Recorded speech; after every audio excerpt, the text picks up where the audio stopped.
ભક્તો એમએલ વાળા ચેનલમાં સ્વાગત છે। જય ભગવાન, જય માતાજી, જય ભોલેનાથ।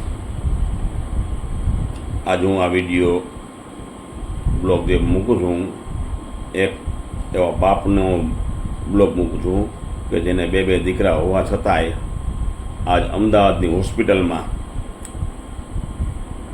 બીજા સેવા કરે છે। શું આ સારું છે? હું આજ આ વિડીયોના માધ્યમથી શેર કરવા માગું છું। બધાને કહેજો તમે શેર કરા વિડીયો। એક છોકરો સુરતમાં છે, એક છોકરો ગામડે છે જે રહે છે ત્યાં એના પપ્પા।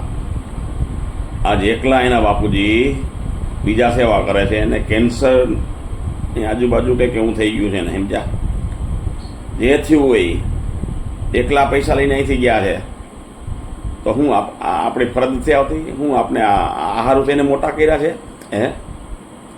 તમે નાના હતા તે તમારા મળ મૂત્ર સાફ કર્યા છે તમારા બાપાએ, તમારી બધી અપેક્ષાઓ પૂરી કરી છે। અને પહેલાં પણ મેં વિડીયો મૂક્યો તો તમે શું કરી રહ્યા છો જો તો ખરા। તમે સુરતમાં કરોડોનો બંગલો રાખ્યો છે ને બાપની ખબર જ કાઢતા? તમારા બધી વિડીયો ભૂગે ને તો તમારા પપ્પાની ખબર કાઢજો। તમારા પપ્પા ક્યાં છે? અમદાવાદ છે। અહીં એક જે ગામડે રહે છે ને, જાપે બેઠો બેઠો ઝાલકું મારે છે કે હું આમ ને તેમ ને, હું આમ કારીગર ને હું ઓલો કારીગર ને। પણ બાપની તો સેવા કરે, બિચારો એકલો જાય છે, રોય છે, જો તો ખરા। સારું છે દર્શક મિત્રો, જે કોઈ સાંભળતા હોય ને જ્યાં કોઈ આવું થતું હોય તો જોજો। તમારા પપ્પા, તમારા મમ્મી ક્યાંય બીમાર હોય તો તમે તરત જ એની સેવા માટે જાજો।